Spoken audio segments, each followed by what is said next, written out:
तो दोस्तों आप सबों का एक बार फिर हमारे YouTube चैनल T20 मैथमेटिक्स में बहुत बहुत स्वागत है।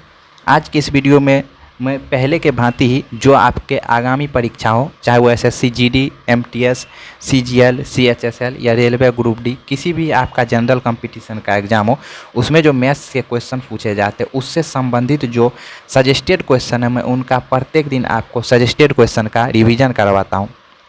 जो काफ़ी इंपॉर्टेंट क्वेश्चन है, मैं उन्हीं क्वेश्चनों को सिलेक्टेड करता और जो आपके बोर्ड में आपके एग्ज़ाम में कई बार पूछे गए हैं, उन सभी क्वेश्चनों का समावेश आपके हमारे इस वीडियो में देखने को मिलेगा। तो चलिए स्टार्ट करते हैं। ये आज जो मैंने पहला क्वेश्चन जो 71 नंबर का जो सिलेक्ट किया हूँ, ये क्वेश्चन आपके बोर्ड में कहते हैं ना कि अगर किसी दुकान में आप बच्चे थे, अगर सामान खरीदने जाते थे, तो वो दुकानदार जो आपको सामान लेने के बाद गिफ्ट के रूप में 1-2 चॉकलेट दे दिया करता था, जिससे कि आप उसके दुकान पे प्रत्येक दिन जाए सामान लेने के लिए। इससे दुकानदार की भी बिक्री होते रहे और आपका भी मन बहलाने के लिए वो आपको टॉफ़ी के गिफ्ट के स्वरूप एक टॉफ़ी दे दिया करते थे। वही सेम यही सवाल जो 71 नंबर का जो हमने सेलेक्ट किया, ये प्रत्येक परीक्षा जो भी आपका एग्ज़ाम कंडक्ट कराती है, वो प्रत्येक आपको टॉफ़ी की तरह ये गिफ्ट में देता है। ये काफ़ी सिंपल सवाल है, आप इसे वैसे अगर कंप्यूटर स्क्रीन पे देख के भी बना सकते हैं। तो चलिए हम इस क्वेश्चन का बेसिक भी बात करते हैं और ये चीज़ भी आपको बताएंगे कि अगर आप एग्जाम हॉल में बैठे हैं तो कैसे जल्दीबाजी में बना सकते हैं। तो हमसे कहा जा रहा है कि दो संख्याओं का लॉसअ, जिसे एलसीएम बोला जाता है, यह लघुत्तम समावर्त, और मौसअ, ये हमसे दिया गया क्रमशः 132 और 22 है। इनमें से पहली संख्या भी हमें ज्ञात है 132, तो दूसरी संख्या पूछा जा रहा है।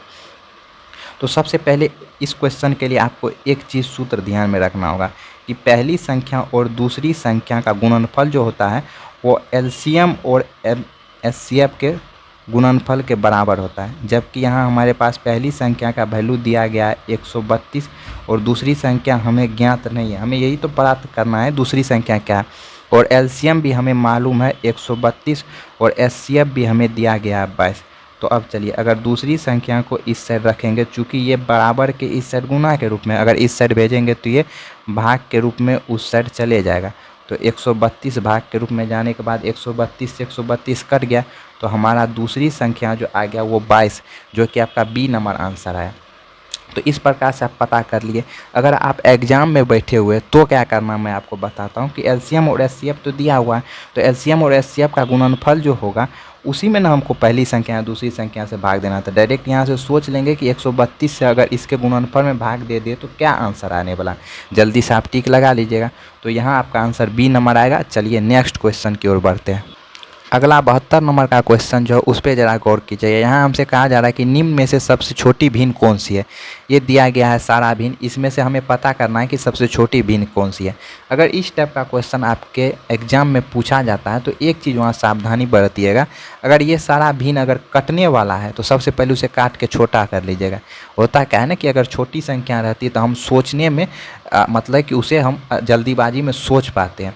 तो ये 3 से 5 बार में कटा और ये 5 से 4 बार में कटा और ये 8 से 8 बार में कटा और 25 से ये 25 चौके 100 और 0 मतलब कि 40 बार। अर्थात हम इसी चीज़ को ऐसे भी लिख सकते हैं। कैसे लिख सकते हैं? तो 1/5 और 1/4 और 1/8 और 1/40, ये हम इस प्रकार से लिख सकते हैं। एक चीज़ मैं आपको यहाँ समझाना चाह रहा हूँ, ज़रा गौर कीजिएगा। मैंने एक संख्या लिया 20, 20 और 20। मैंने 20 को 2 से भाग दिया, 4 से भी भाग दिया और 5 से भाग दिया। अगर 2 से भाग देंगे तो आप बोलेगा 10 बार में लगेगा, और 4 से देंगे तो 5 बार में, और 5 से देंगे तो 4 बार में, मतलब ये 10, 5 और 4 हमारा आया। मैं यहाँ आपको एक चीज़ दिखाना चाह रहा था कि अगर अंश सभी का बराबर हो, जैसे कि यहाँ देखिए अंश हमने अगर बराबर लिया तो हमने उसमें अनेक संख्याओं से भाग दिया, तो जो सबसे छोटी संख्या थी उनका भागफल बड़ा आया और जो सबसे बड़ी संख्या थी उनका भागफल छोटा आया। तो इससे ये चीज़ आपको सिर्फ ध्यान में रखना है कि अगर अंश अंश अगर बराबर रहेगा तो उस स्थिति में देखेंगे कि जिस भी भिन्न का हर सबसे बड़ा है उसका भागफल एक्चुअली में सबसे छोटा आएगा। तो यहाँ देखते हैं हर सब का बड़ा किसका है, तो यहाँ सबसे बड़ा हर यहाँ है, तो इसका मतलब ये भिन्न जो वास्तव में सबसे छोटा होगा। तो अर्थात हमसे यहाँ सबसे छोटा भिन्न पूछा जा रहा, तो आपका आंसर हो जाएगा 25/1000, जो आपकी आंसर पे देख लेंगे कितने डी नंबर में, जो कि आपका डी नंबर आंसर बिल्कुल सटीक है। नेक्स्ट क्वेश्चन की ओर बढ़ते हैं। चलिए अगला क्वेश्चन जो, हालांकि क्वेश्चन देखने में बड़ा लग रहा है लेकिन क्वेश्चन देख के भागिएगा नहीं। अगर मैं इसे आपको समझाऊंगा ना तो इससे कई सारे कॉन्सेप्ट भी क्लियर होगा और काफ़ी आसान क्वेश्चन है। आप यकीन मानिए, एक बार मुझे समझाने का मौका दीजिएगा। पहले कहा जा रहा है कि पाइप ए और पाइप बी क्रमशः 40 और 80 मिनट में एक टैंक को भर सकते हैं। दोनों पाइप कुछ समय के लिए एक साथ खोले जाते हैं और फिर बी बंद कर दिया जाता है। मतलब कि दो पाइप जो है वो उसकी समय दी गई है कि इतना इतना समय में वो भर सकता है, लेकिन दोनों पाइप को एक साथ खोला जाता है पहले, लेकिन कुछ समय के बाद बी को क्या कर दिया जाता है, बंद कर दिया जाता है। यदि टैंक भरने में कुल 30 मिनट का समय लगा है तो बी कितनी देर तक खुला था। अब देखिए 30 मिनट का समय लगा है तो बी तो कुछ समय के बाद बंद हो गया होगा, मतलब कि ए तो कंटिन्यूसली 30 मिनट तक काम किया होगा। चलिए इतना हम क्वेश्चन को पढ़ने के बाद हम इतनी बातों के निष्कर्ष तक पहुंच चुके हैं। तो अब हम 73 नंबर का क्वेश्चन आपके पास सॉल्व करना चाहता हूं। यहाँ हमें दे दिया गया है कि ए जो है 40 मिनट में और बी जो दिया गया है वो 80 मिनट में ये क्या करता है, किसी टैंक को भरता है। ये इन दोनों का टाइम दिया गया, समय दिया गया। अगर मैं कुल कार्य की बात करूँ तो आप लोग जानते होंगे कि कुल कार्य निकालने के लिए इनका एलसीएम लेना पड़ता है। तो एलसीएम लेने के बाद ये हमारा कुल कार्य निकल गया। कुल कार्य निकालने के लिए क्या करना पड़ता है, एलसीएम लेना पड़ता है। तो 40 और 80 का एलसीएम 80 होगा, तो ये कुल कार्य हमसे निकल गया है। तो अब मैं इसकी क्षमता की बात करता हूँ। तो क्षमता भी इक्वल टू होता है कि ये कुल कार्य है 80 और ये 40 मिनट में कोई काम को कर सकता है, तो मतलब कि इसकी क्षमता 2 हो गई। कैसे क्षमता निकाले, ये 80 में इसके समय से भाग दे दिए तो ये इसका क्षमता मालूम चल गया। अब 80 में 80 से भाग देंगे तो 1, तो इसका मतलब हम कह सकते हैं कि ये जो है ए 1 मिनट में 2 यूनिट काम कर सकता है और बी 1 मिनट में 1 यूनिट काम कर सकता है। ये इसकी क्षमता होगी। जाहिर सी बात है कि किसी काम को 80 काम है उसको 40 मिनट में ये करता है, तो 2 यूनिट काम करेगा ना प्रति यूनिट, तब ना 80 मिनट में ख़त्म कर देगा। और ये 80 कार्य है और 80 मिनट का समय लग रहा था, अर्थात 1 यूनिट पर मिनट ये काम कर रहा है। तो अब हमसे कहा जा रहा था कि बी कुछ समय के बाद बंद कर दिया गया। देखिए यहाँ कहा जा रहा है कि बी कुछ समय के लिए बंद कर दिया जाता है, लेकिन जो है वो टैंक को भरने में कुल 30 मिनट का टाइम लगता है। मतलब कि ए तो 30 मिनट तक काम किया होगा, तो सबसे पहले ए का 30 मिनट का हम कार्य निकाल लेते हैं। ए का 30 मिनट का काम निकाल लेते हैं। तो ए का 30 मिनट, चूँकि 1 मिनट में 2 यूनिट काम करता है तो 30 मिनट में ये कितने यूनिट काम करेगा, 60 यूनिट काम करेगा। तो टोटल तो कार्य था 80 यूनिट ना, तो अब बचा कितना कार्य, बचा 80 यूनिट कार्य था जिसमें 60 यूनिट तो ए कर दिया, तो 20 यूनिट कार्य बचा। तो यही 20 यूनिट कार्य कौन किया होगा, बी किया होगा। तो अब बी का समय हमसे पूछा जा रहा है, बी का समय हमसे पूछा जा रहा है, बी का टाइम पूछा जा रहा है। तो बी का टाइम, तो बी को 20 यूनिट काम करना है। ये 1 मिनट में 1 यूनिट करता है, तो 20 यूनिट करने में जाहिर सी बात है 20 मिनट का समय लेगा, जो कि आपका ऑप्शन नंबर बी में देख रहे हैं। चलिए, तो मैं आशा करता हूं कि मैं ये क्वेश्चन आप समझ गए होंगे। चलिए नेक्स्ट क्वेश्चन की ओर बढ़ते हैं। चलिए अगला क्वेश्चन जो दिया गया है, ये कहा जा रहा है कि दिए गए डाटा सेट का माध्य का पता करें। ये माध्य, ये हमारे पास कोई डाटा सेट दिया गया है, ये डाटा है, इससे हमसे माध्य पता करने का रहा है। सबसे पहले मैं बता दूं आपको कि माध्य और औसत एक ही चीज़ होती है। अगर माध्य पता करना कह दे और औसत पता करना कह दे तो दोनों के लिए एक ही रूल लगाना है। जैसे कि औसत निकालने के लिए आप सभी संख्याओं को जोड़ते हैं और वो कितनी संख्या उससे भाग लगाते हैं ना, उसी प्रकार माध्य में भी वही काम करना है। तो मैं यहाँ आप लोगों के तसल्ली के लिए सूत्र लिख दे रहा हूँ कि माध्य इक्वल टू, आपको सूत्र याद रखना, प्रेक्षणों का योग बटे परीक्षणों की संख्या। डायरेक्ट मैं संख्या लिख दे रहा हूँ कि परीक्षणों कितनी संख्या, जैसे 1 2 3 4 इसी प्रकार से। चलिए, तो अब इस टाइप के सवाल को आप लिखिएगा नहीं, जैसे कि अगर आपको रफ करने के लिए कॉपी भी मिलेगा तो लिखना नहीं है, डायरेक्ट स्क्रीन पे से ही आपको जोड़ना है, परीक्षणों का योग करना। चलिए मैं आपको बताता हूँ कि जोड़ना किस प्रकार से, अगर आप एग्जाम हॉल में बैठे हैं तो इसको कैसे जोड़ेंगे आसानी से। चलिए जोड़ते हैं स्पीडली में।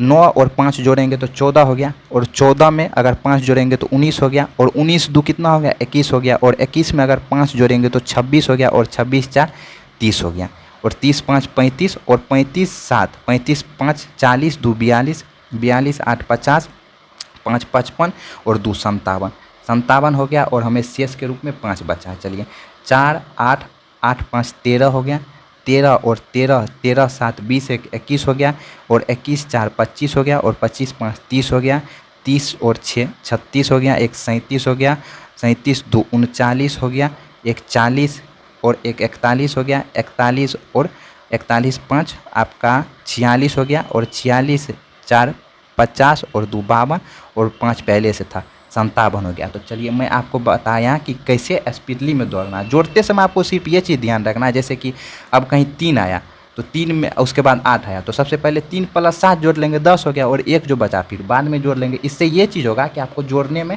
काफ़ी आसानी होगा। इसी प्रकार से आपको एग्जाम हॉल में भी जोड़ना। आप परीक्षण को गिन लीजिए कितना, 1 2 3 4 5 6 7 8 9 10 11 12। अब इससे 12 से भाग लगाएंगे तो ये आपका आंसर निकल के आ जाएगा 48.08, जो कि आपका डी नंबर में आंसर बिल्कुल सही है। तो मैं आपकी इजाज़त हो तो नेक्स्ट क्वेश्चन की ओर बढ़ रहा हूँ। अगला जो क्वेश्चन है वो आपका रीजनिंग बेस्ड सवाल है, जो कि आपके मैथ में आ गया है।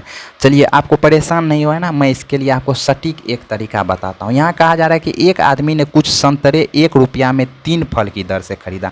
मतलब कि कोई व्यापारी होगा, उसे जो है वो संतरा खरीदने गया, तो वहाँ हो सकता है कि वो 1 रुपया में 3 फल की दर से, मतलब 1 रुपया में 3 संतरा दे रहा था, तो वो खरीद लिया कुछ संतरा। और कुछ संतरे 1 रुपया में 2 फल की दर से खरीदा, और जो है आगे गया होगा शेष, तो 1 रुपया में दे रहा होगा 2 संतरा, तो उसने वहाँ भी खरीद लिया। और अब कह रहा है कि उसे 20% का लाभ लेना है, तो संतरे प्रति दर्जन किस कीमत पे बेचेगा। अब देखिए यहाँ उसको प्रति दर्जन मतलब कि 1 दर्जन संतरा किस कीमत पे बेचेगा, 1 दर्जन की बात हो रही है। चलिए सबसे पहले मैं अब इस क्वेश्चन को धीरे धीरे सॉल्व करने का कोशिश कर रहा हूँ, काफ़ी आसान है, आप समझ जाइएगा। फल और मूल सबसे पहले मैं लिख लेता हूँ। तो क्रय मूल की सबसे पहले बात कर लेता हूँ। वो क्या क्या, 1 रुपया में 3 संतरे खरीदा। यहाँ देखिए 1 रुपया में 3 फल खरीदा, मतलब 3 संतरा खरीदा होगा। फिर वो जो है आगे बढ़ा कुछ, तो फिर 1 रुपया में उन्होंने 2 संतरा खरीदा। ठीक, अब यहाँ मैं अगर बात करूँ तो टोटल संतरे कितना है, 5 है। टोटल संतरे 5 है, लेकिन वो बेचने की बात कितनी की कर रहा है, 1 दर्जन। तो मतलब कि यहाँ जो है हमें क्रय मूल्य भी 1 दर्जन का पता करना होगा, तब ना हम पता कर पाएंगे कि उसका विक्रय मूल्य क्या होगा। तो चलिए मैं यहाँ इस टाइप के सवाल में आपको क्रय मूल्य को हमेशा विक्रय मूल्य के बराबर करना होगा, तभी ना आप पता कर पाइएगा, तभी ना तुलना। एक बात बताइए, अगर 5 वस्तु का आपको जो है क्रय मूल्य पता है, तो 5 वस्तु का विक्रय मूल्य पता करने के लिए तो 5 वस्तु का अगर क्रय मूल्य पता है, आपको 10 वस्तु का विक्रय मूल्य पता करना है, तो 10 वस्तु के भी क्रय मूल्य पता करना पड़ेगा ना। जैसे कि मैं बता दूं कि 5 वस्तु का क्रय मूल्य मान लेते हैं 10 रुपया, आप बोलेगा 10 वस्तु को हमने 40 रुपया में बेचा, तो आपको 5 वस्तु का क्रय मूल्य 10 रुपया है, तो 10 वस्तु का क्रय मूल्य ओबियसली सी बात है 20 रुपया हो जाएगा। तो इस प्रकार से विक्रय मूल्य और क्रय मूल्य में कितनी वस्तुएं हैं वो हमेशा आपको बराबर करना होगा, तभी आप क्वेश्चन को सॉल्व कर पाइएगा। तो चलिए हम यहाँ मान लेते हैं इन्होंने 2 रुपया का पहली बार जो है 2 रुपया का खरीदा होगा, क्योंकि यहाँ तो कुछ क्या नहीं बोला, कुछ संतरे खरीदा, 2 रुपया का खरीदा होगा। तो यहाँ 2 रुपया में कितने संतरे आ जाएगा, 6, चूँकि 1 रुपया में 3 खरीदा तो 2 रुपये में 6। अब यहाँ मान लेते हैं हमने 3 रुपया का खरीदा होगा, तो मतलब कि 3 रुपया का खरीदा होगा, 1 रुपया में 2 दिया, तो 3 रुपया में कितने देगा, 6 देगा। तो कुल संतरे कितने हो गया, कुल संतरे 12 हो गया, जो कि 1 दर्जन के बराबर हो गया। और यहाँ कुल मूल की बात करें तो 2 और 3 5 हो गया। ठीक, तो ये 5 रुपया में टोटल खरीदा। अब ये 5 रुपया इसका क्रय मूल्य हो गया, और ये बेचना कितना चाहता है, ये 20% का लाभ लेना चाहता है। तो हमसे पूछा जा रहा है कि विक्रय मूल्य, अब देखिए 20% का लाभ लेना चाहता है, तो हमसे विक्रय मूल्य पूछा जा रहा है। आप लोग विक्रय मूल्य के लिए एक सूत्र रखते आ रहे होंगे, क्रय मूल्य × 1 + लाभ बटे 100, ये सूत्र आपको, ये सूत्र ध्यान में नहीं रखना। अब देखिए कि यहाँ जो है क्रय मूल्य हमसे दिया गया है और विक्रय मूल्य पूछा जा रहा है, उसमें 20% का लाभ हो रहा है। तो कोई भी राशि 100% के बराबर होता है। अगर 20% का लाभ रहता है तो मतलब उसको 120 पैसे 120% में बेच रहा होगा, यही ना। परसेंट हटाएंगे तो नीचे में बट्टे में 100 आ जाएगा, ये कट गया, 5 दूनी 10 हो गया, ये हो गया। तो मतलब ये 6 रुपया आपका विक्रय मूल्य हो गया, जो कि आपका आंसर नंबर डी में बिल्कुल सही है। अब नेक्स्ट क्वेश्चन की हम बढ़ रहे हैं। चलिए ये नेक्स्ट क्वेश्चन जो ये काफ़ी इंपॉर्टेंट क्वेश्चन है, मैं इसलिए इस क्वेश्चन को देख के मुझे हंसी लग रही है, क्योंकि इस क्वेश्चन से संबंधित ही घटना मेरे जीवन में भी घटा है। चलिए मैं उस घटना को बताते हुए आपको ये सवाल बता रहा हूँ। मुझे 100% विश्वास है कि अगर आप इस प्रकार से इस क्वेश्चन को बनाइएगा तो आपको एग्जाम हॉल में कभी भी नहीं ये क्वेश्चन छूटेगा। चलिए सबसे पहले एक बार मैं क्वेश्चन को पढ़ के आपको सुनाता हूँ। यहाँ कहा जा रहा है कि यदि किसी वस्तु के अंकित मूल्य पर 10% का एक बट्टा दिया जाए तो एक व्यापारी को 20% का लाभ होता है। यदि वह 20% का बट्टा दे तो उसे कितने का लाभ होगा। चलिए बात रही यूँ कि मैं और मेरे एक दोस्त एक दिन की बात है कि हम लोग कुछ कपड़ा खरीदने गए थे। मुझे ही कपड़ा ख़रीदना था, तो मैंने उसे भी साथ किया और बोला कि चलो दोस्त मुझे कुछ कपड़ा ख़रीदना है। चूँकि आगे पर्व त्योहार का समय था तो मुझे कुछ कपड़ा ख़रीदना था, इसीलिए मैंने उसे साथ किया। तो दुकानदार के पास गए तो दुकानदार के पास जाहिर सी बात है कुछ ना कुछ अंकित किया हुआ रहता मूल, मतलब कि कोई भी शर्ट या पैंट जीन्स खरीदिएगा तो उस पर आपका प्राइस टैग लिखा रहता कितना रुपया था। मैं यहाँ मान लिया हूँ कि 1 रुपया, सवाल के लिए मैं यहाँ 100 रुपया मांगा हूँ, लेकिन मैं जब खरीदने गया था तो 100 रुपया था नहीं दोस्तों। मैं यहाँ सवाल बताने के लिए आपको 100 रुपया मान लिया हूँ। तो मैंने दुकानदार से पूछा कि भैया कितने रुपए में आप ये मुझे ये लेना था। मैंने उससे पूछा कि इतने रुपये में आप ये मुझे आप दोगे। तो उन्हें बोला कि आपको 10% का बट्टा दिया जाएगा, मतलब 10% का छूट दिया जाएगा। तो मतलब 100 रुपया का वस्तु था तो वो जो हमें बेचता 10% का छूट देता, तो मतलब 100 का 10% 10 होता है, तो मतलब वो हमसे 90 रुपये में बेचता। तो मेरा दोस्त जो था उनके पिताजी भी दुकान करते थे, वो भी दुकानदार का बेटा था। तो वो हम उसको बोले क्या रे दे दे 90 रुपया। तो वो बोला कि अरे ये तुमसे 20% एक्स्ट्रा, ये 20% लाभ ले रहा है तुमसे, मतलब कि जितना में ये खरीदा था ना उससे 20% ज़्यादा रुपया तुमसे ले रहा है। बोले 20% ज़्यादा ले रहा है तो इसका मतलब इसका क्रय मूल्य कुछ और रहा होगा। बोला ऑब्वियसली सी बात है, क्रय मूल्य इसका कुछ और रहा होगा। तो हमने वहाँ कैलकुलेशन करके क्रय मूल्य निकालने का कोशिश किया। अब बताइए अगर 90% इसका विक्रय मूल्य है तो क्रय मूल्य निकालने के लिए क्या करना पड़ेगा। अब विक्रय मूल्य से क्रय मूल्य की ओर अगर जाएंगे तो चूँकि 100 बटे, अब सूत्र नहीं आप लोग जानते हैं, सूत्र जानते होंगे कि विक्रय मूल्य इंटू 100 बटे 100 माइनस 100 प्लस क्रय 100 प्लस लाभ या 100 माइनस हानि। ये सूत्र जानते होंगे कि क्रय मूल्य अगर निकालना रहता है, विक्रय मूल्य दिया हुआ रहता है तो हम लोग क्या सूत्र निकालते हैं, विक्रय मूल्य गुना 100 बटे 100 प्लस लाभ। अगर हानि रहता है तो 100 माइनस हानि। तो यहाँ लाभ है तो 100 प्लस लाभ करेंगे तो 100 प्लस लाभ कितना है 20% है, तो मतलब 120 है। तो हमने यहाँ इसको काटा और ये 3 से कटेगा तो 3 चौके 12 और यहाँ 3 तिया 9 हो गया। और ये अब फिर 2 से कट जाएगा, ये 2 से 15 बार में, ये 2 से 5 बार में कटेगा, तो मतलब ये 75 रुपया। तो इसका मतलब हमने बोला क्या, ये वो हमने बोला कि रे भाई ये 75 रुपया का सामान होगा, वो हमसे 90 रुपया में बेच रहा है। इसका मतलब बोला हाँ हम जानते हैं, हमारा दुकान है अपना, तो हम उसको मालूम था, वो हमसे बताया कि हम जानते हैं कि ये 75 रुपया का सामान है लेकिन 90 रुपया में बेच रहा। तो बोले रे भाई तुम ही कुछ करो ना। तो वो गया दुकानदार के पास और बोलता है कि हे भैया हम 20% इसमें छूट चाहते हैं। ये देखिए बोला जा रहा है ना 20% का बट्टा दिया। बोला 20% का छूट कीजिएगा तो लेंगे नहीं तो नहीं लेंगे। तो बोला क्या, दुकानदार बोला ठीक है चलिए, तो अगर 100 का 20% छूट करेगा तो 80 रुपया लेगा। तो बोला 80 रुपया हुआ। तो हम बोले कि रे 75 रुपया में तो ख़रीदा था। बोला अरे देन दो हम आगे बताते हैं। तो बोले ठीक है। अब देखिए विक्रय मूल्य जो है इसका दुकानदार का कितना है, विक्रय मूल्य 80 रुपया है और क्रय मूल्य मतलब कि दुकानदार कोई वस्तु को 75 रुपये में ख़रीदा था और 80 रुपया में बेच रहा, मतलब वो हमसे 5 रुपये का लाभ ले रहा, 5 रुपये का लाभ लेना।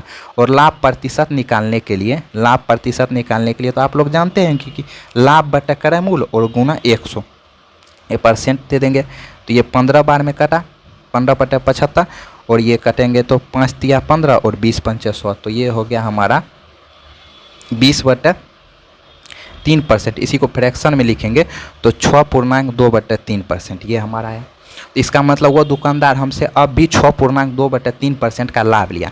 तो हम बोले रे भाई तुम तो बोला था 75 रुपये का सामान है लेकिन 80 रुपया में हमको ख़रीदाया।